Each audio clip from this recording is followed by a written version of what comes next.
Hola con todos, en este video vamos a ver algunos usos de ChatGPT para investigación y redacción científica. Mi nombre es Álvaro Taipe Rondán y comencemos.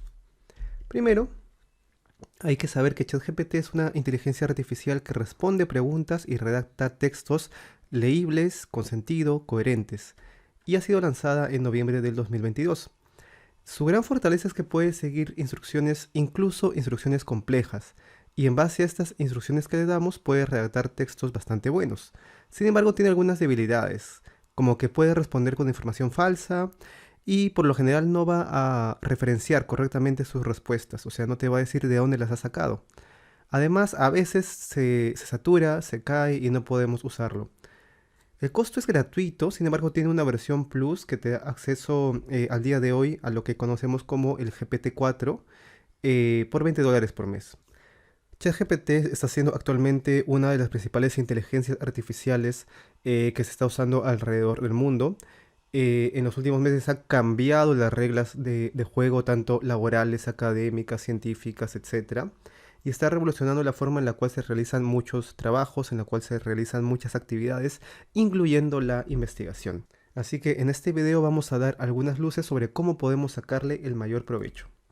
¿Qué significa GPT? Es Generative Pre-trained Transformer, de versión 3. Es una forma en la cual se entrena a una inteligencia artificial para escribir textos. Al día de hoy la versión 3 es gratuita y para la versión 4 hay que pagar, sin embargo esto está cambiando muy rápidamente, así que tal vez pronto la 4 esté gratuita y haya que pagar o no tal vez para versiones superiores.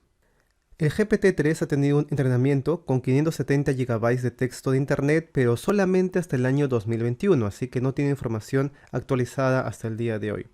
Y luego ha pasado por pruebas supervisadas por humanos, que han modelado cómo es que esta inteligencia artificial debe responder a los pedidos que le hacemos. ¿Y qué cosa puede hacer esa inteligencia artificial por nosotros? Pues una infinidad de cosas. Desde responder dudas, redactar chistes, escribir poemas, generar contenido para redes sociales, crear guiones para videos, para TikToks, crear exámenes, dar ideas sobre cómo generar mejores clases, etc. Y de hecho se le ha estado probando en distintos exámenes para distintas profesiones. En los STEPS, por ejemplo, estos exámenes para obtener la licenciatura de médico en Estados Unidos ha obtenido entre 43% a 68% de respuestas correctas. Y aquí estamos hablando de GPT-3. El GPT-4 parece que está obteniendo mejores calificaciones en todos los exámenes a los cuales se les está sometiendo. ¿Cómo podemos usar ChatGPT? ChatGPT no puede hacer tu trabajo, pero puedes usarlo como un asistente, como tu Jarvis personal para quienes han visto o han oído de Iron Man. En especial para vencer el miedo a la página en blanco o para saltarte algún bloqueo de ideas. Entonces, ante un bloqueo o una necesidad, puedes preguntarle a ChatGPT y ChatGPT te va a dar un resultado. Sobre ese resultado o esta sugerencia que te da ChatGPT tienes que reflexionar y tienes que unirlo con la experiencia y las lecturas que tú ya tienes. Y recién luego de eso redactar el artículo científico o hacer lo que necesitas. No puedes simplemente copiar lo que te ha dado ChatGPT porque tiene que pasar por cierto filtro, dado que no siempre todas sus respuestas son confiables. Ahora sí, usemos ChatGPT. Para ello vamos a acceder a ChatGPT. Simplemente colocamos en Google ChatGPT y entramos al primer link, que es lo mismo que haber entrado a este enlace de frente. Nos va a salir esta pantalla, le damos clic a Try ChatGPT y nos va a salir esta otra pantalla, en la cual tenemos que, si no tenemos una cuenta, crearla y si ya la tenemos, loguearnos. Para crear o para loguearnos nos va a salir esta pantalla y si ya tenemos una cuenta de Google o una cuenta de Microsoft, la de Google puede ser la de Gmail y la de Microsoft la de Outlook, podemos loguearnos de frente con nuestras cuentas. Luego de hacer ello ya tenemos acceso a ChatGPT que tiene más o menos esta interfase. Aquí vamos a colocar todas las preguntas que queremos que nos responda o todo lo que queremos que nos haga. Y aquí a la izquierda va a ir guardando las preguntas que le hemos hecho y las respuestas que nos va dando, porque ChatGPT va recordando esto. Ahora que estamos aquí vamos a conocer algunos conceptos previos. Primero el concepto de prompt. El prompt es el texto que vas a colocar en ChatGPT. Mientras más específico sea ese texto, mejor. O sea, prompt es como la pregunta o la solicitud que le vas a hacer a ChatGPT. Luego, ¿cuál es el límite de input? O sea, ¿cuál es el límite de palabras que le puedes tú meter a ChatGPT? Aproximadamente 2500 palabras. Y el límite de output, o sea, cuántas palabras te devuelve ChatGPT en cada respuesta, es aproximadamente 530, aunque puedes pedirle que continúe. Es decir, si se paró y ya no te escribe más, puedes pedirle continúa y va a seguir escribiendo. Y ChatGPT acepta repreguntas, es decir, si ya nos ha contestado algo y queremos que sobre eso que nos ha contestado cambie algo, adicione algo, simplemente podemos decírselo. Y ChatGPT recuerda lo que ya nos ha dicho antes. Entonces recordemos que ChatGPT te dará una mejor respuesta en tanto que tu solicitud o prompt sea más específica. Ok, entonces aquí estamos en ChatGPT. Entonces, ¿qué pasa si le decimos, sugiéreme 5 preguntas de investigación sobre autismo que puedas realizar revisando historias clínicas de un hospital? ChatGPT va a ir respondiendo inmediatamente a la pregunta que le hemos hecho, ¿no? Y te va a colocar las 5 preguntas que ha solicitado. Y sobre estas preguntas, por ejemplo, si es que vemos que por ahí no son de nuestro mayor interés, podemos colocarle, necesito preguntas más refinadas como para publicar un estudio en una revista científica de gran impacto.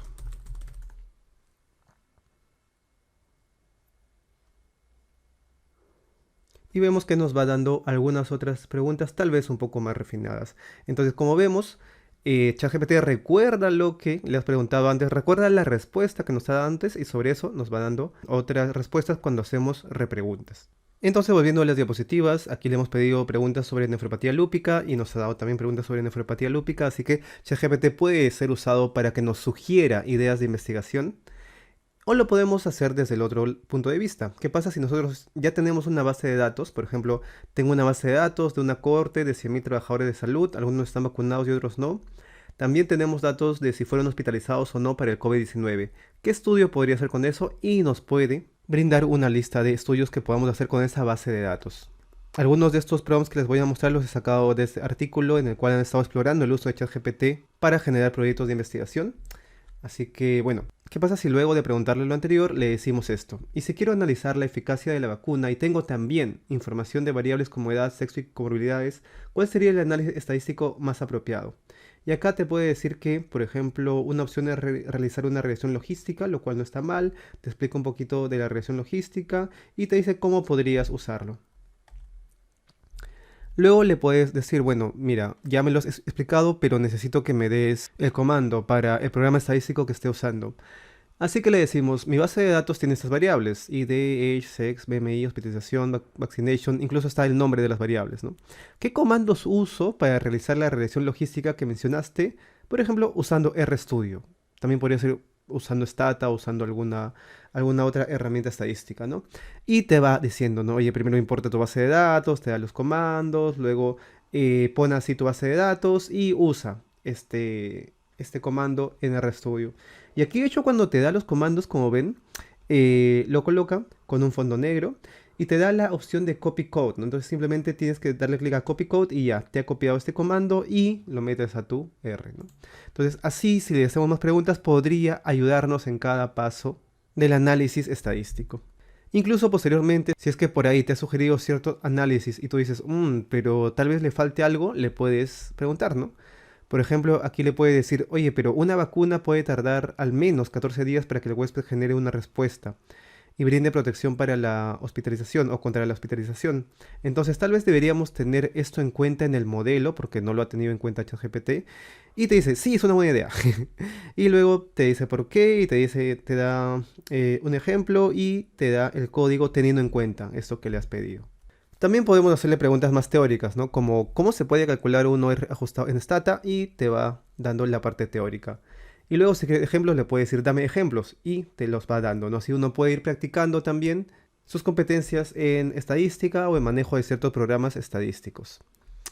Para el ámbito de protocolos, que son estos documentos que uno realiza y los presenta al comité de ética antes de realizar el trabajo de investigación, ¿no? Lo que puede hacer ChatGPT es revisarlo, ¿no? Por ejemplo, aquí le estoy diciendo, actúa como revisor especializado en investigación de salud, ¿no? Estos prompts que comienzan con actúa son bastante útiles porque hace que ChatGPT ya sepa qué mirada tener, ¿no? Actúa como esta persona. Y proporciona comentarios sobre cómo mejorar los siguientes métodos o puede ser cualquier otra parte, ¿no? La introducción, el consentimiento informado, etcétera, de una investigación. 2 puntos y le copio aquí. Por ejemplo, aquí le he copiado los materiales y métodos. Y ChatGPT te responde, ¿no? Te da un resumen de más o menos lo que le has dicho y te dice que los autores han descrito detalladamente la selección de población, los criterios de inclusión y exclusión. Sin embargo, algunos detalles como el número de antropometristas involucrados en recolección de datos, la tasa de error y la tasa de error de medición no se mencionan, ¿no? Sería útil si los autores pudieran proporcionar esa información y te va dando algunos consejos más. Entonces ChatGPT no solamente entiende lo que le has dado, sino que puede actuar como un revisor y puede darte algunas sugerencias. Obviamente volvemos al tema de que ChatGPT tiene sus limitaciones, así que no podemos tomar sus respuestas como una respuesta divina, como una respuesta ya concluyente, ¿no? A veces va a darnos respuestas muy útiles, a veces va a darnos respuestas que no son tan útiles o que incluso pueden estar erradas. Así que siempre necesitaremos también consultar con nuestro sentido común y con nuestra experiencia.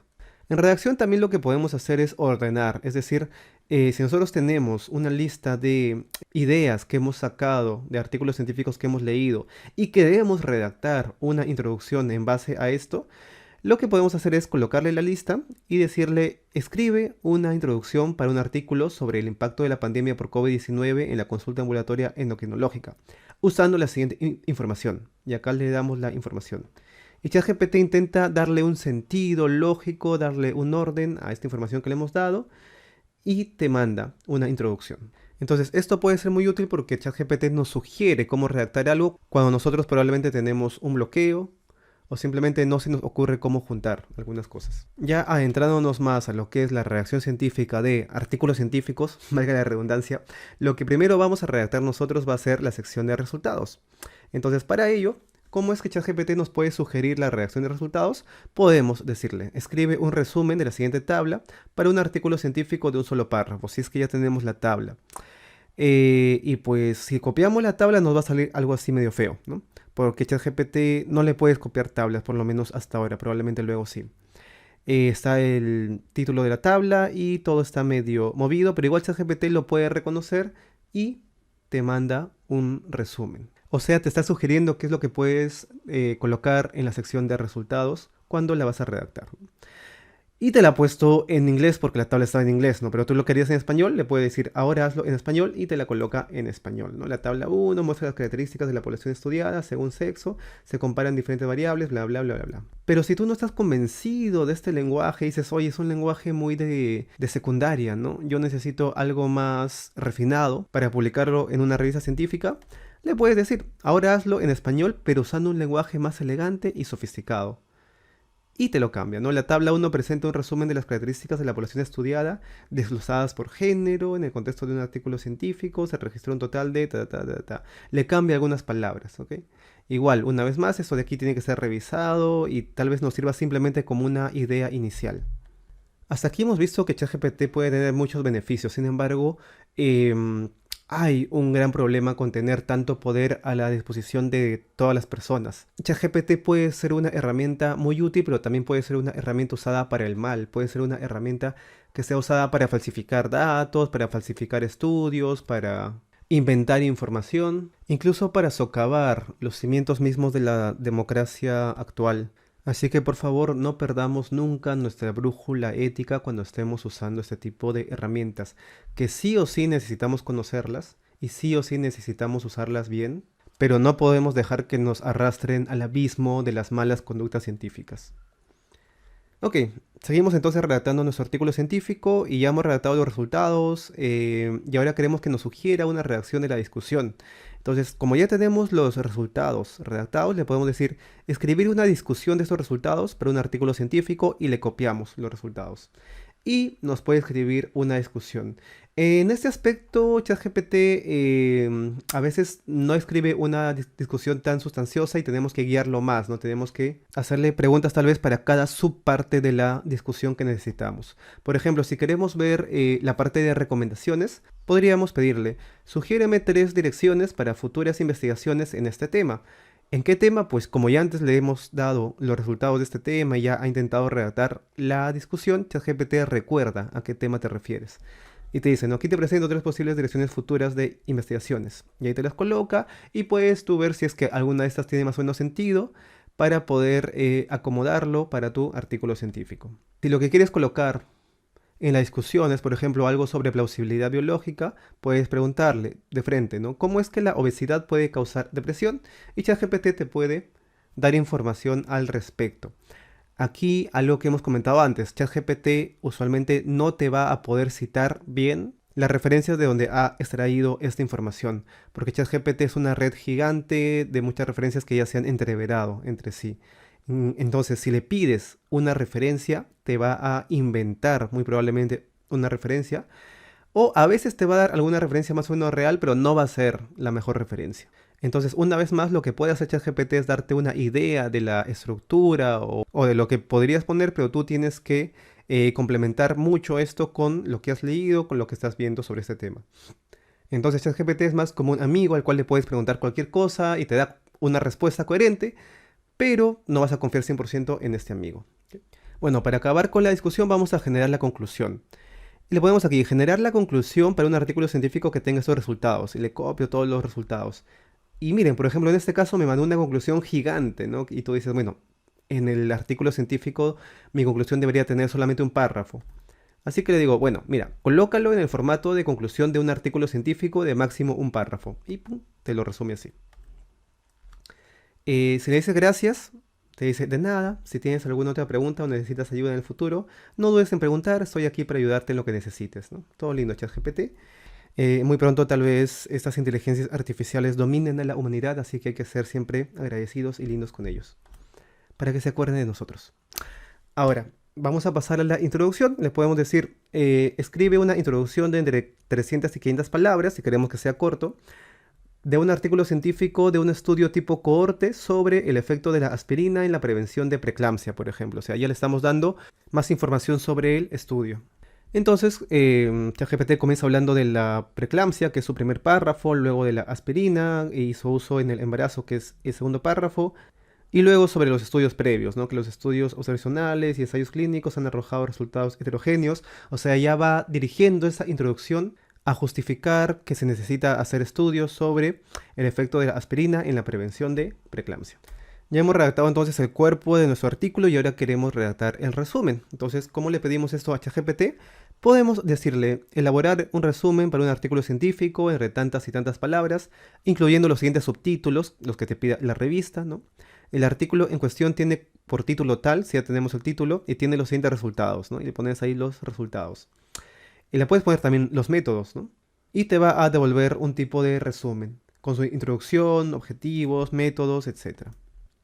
Luego también nos puede sugerir redacción del título, ¿no? Entonces le damos el resumen y le pedimos que nos sugiera 5 títulos para un artículo con ese resumen, ¿no? Y nos da 5 títulos posibles. En la redacción, finalmente, uno de los usos que yo le doy mucho más a ChatGPT es el de mejorar el inglés. Hasta antes teníamos herramientas como Google Translate, como Grammarly, que eran muy útiles para mejorar el inglés. Pero ChatGPT, hasta lo que he visto ahora, supera grandemente todas estas. Entonces, por ejemplo, yo he redactado un párrafo en un inglés medio masticado y le digo mejora el siguiente texto, como solamente improve, ¿no? Improve the following text. Y te da una versión mejorada. A veces si le pongo solamente improve, te mejora no solamente el inglés, sino también algunas sintaxis, algunas ideas. Así que es como pasarle tu artículo a un amigo que revisa textos y te va a devolver algunas observaciones, correcciones que crea pertinentes. También puedo refrasear, ¿no? Si es que veo que el texto está medio extraño, le puedo decir refrasea el siguiente texto y le pongo el texto. Y lo va a refrasear intentando que el sentido no se pierda. O también resumir, ¿no? ¿Qué pasa si has enviado tu artículo a una revista y te dice, mira, te lo publico, pero como artículo breve. Y necesito que de las 3000 palabras te quedes con 2000. Y hay partes que no sabes cómo resumir. Le puedes pedir ayuda a ChatGPT, ¿no? Le dices, resume el siguiente texto a un solo párrafo y le das todo lo que quieres que resuma. Ya que estamos hablando de proceso de publicación, el proceso de publicación también necesita que redactes otro tipo de documentos, como por ejemplo la carta de presentación para enviar tu artículo científico. Entonces puedes pedirle que te haga un esquema de una carta. Por ejemplo, aquí le he dicho, escribe una carta de presentación para enviar un manuscrito titulado tal, aquí está el título del manuscrito, a la revista BMC Psychiatry, ¿no? Solicitar una exención total de los cargos de procesamiento de artículos. El cargo de procesamiento de artículos es lo que la revista te cobra para que tú puedas publicar en esa revista. Y le estamos pidiendo entonces a la revista que por favor no nos cobre. Entonces aquí redacta la carta, ¿no? Estimados editores, les escribo para presentar este artículo para su consideración en su prestigiosa revista.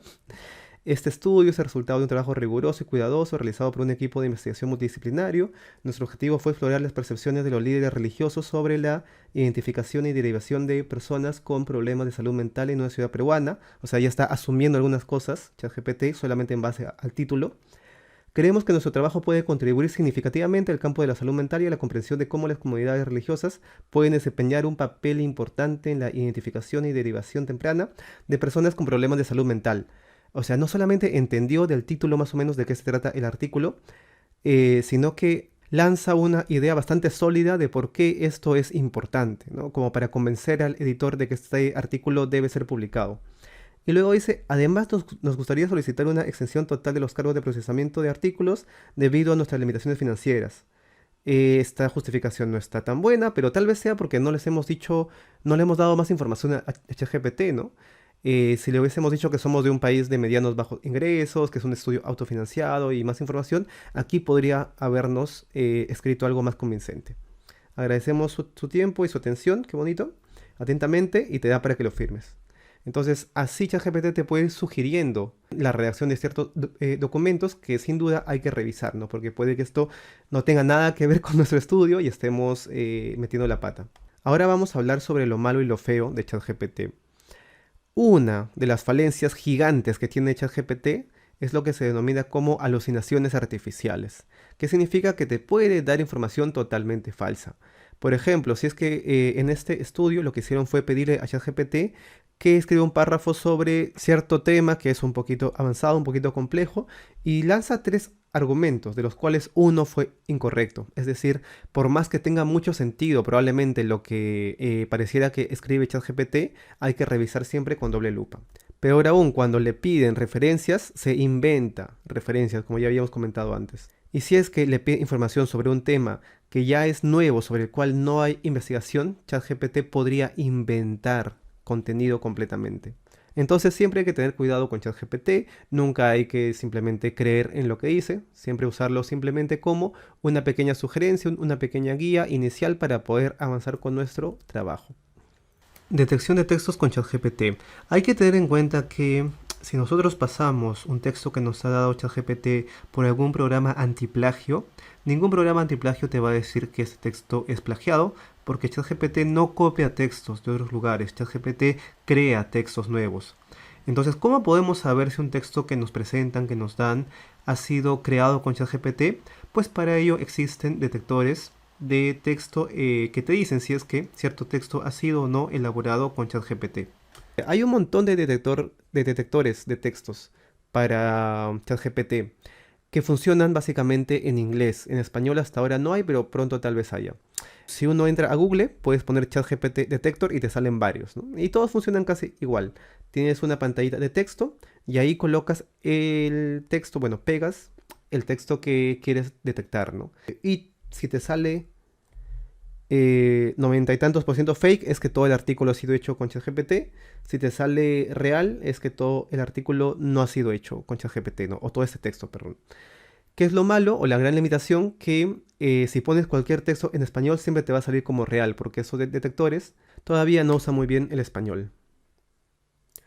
Otra forma de poder detectar textos escritos por ChatGPT es preguntarle al mismo ChatGPT si es que ha escrito o no cierto texto.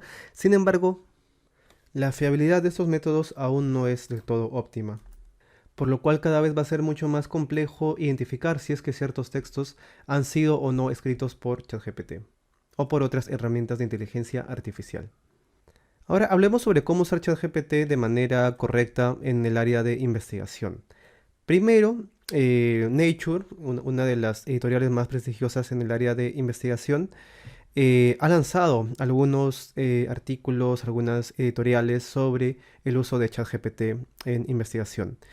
Y algunas cosas básicas que ha comentado es esto. Primero que ninguna herramienta de inteligencia artificial va a ser aceptada como un autor de un artículo científico. Hubo un hype cuando salió todo esto de ChatGPT que hizo que algunos investigadores pongan a ChatGPT como coautor de los artículos científicos, lo cual no tenía ningún sentido, ¿no? ¿Por qué? Porque estas inteligencias artificiales no pueden atribuirse ninguna responsabilidad por el trabajo realizado. Entonces no pueden ser autores, ¿no? Segundo, si es que estás usando ChatGPT u otras herramientas, deberías documentarlo en la sección de métodos o en la sección de agradecimientos. Y si es que el estudio no incluye estas secciones, en la introducción o en alguna parte en la cual esto sea apropiado, ¿no? Por ejemplo, si lo único que has hecho es usar ChatGPT para mejorar la redacción del manuscrito, puedes colocar esto en métodos, ¿no? Para mejorar la redacción del manuscrito en términos de gramática, ortografía y estilo, se utilizó una herramienta de lenguaje natural llamada ChatGPT, entre paréntesis OpenAI 2021, y ya está reconociendo que lo has usado, ¿no?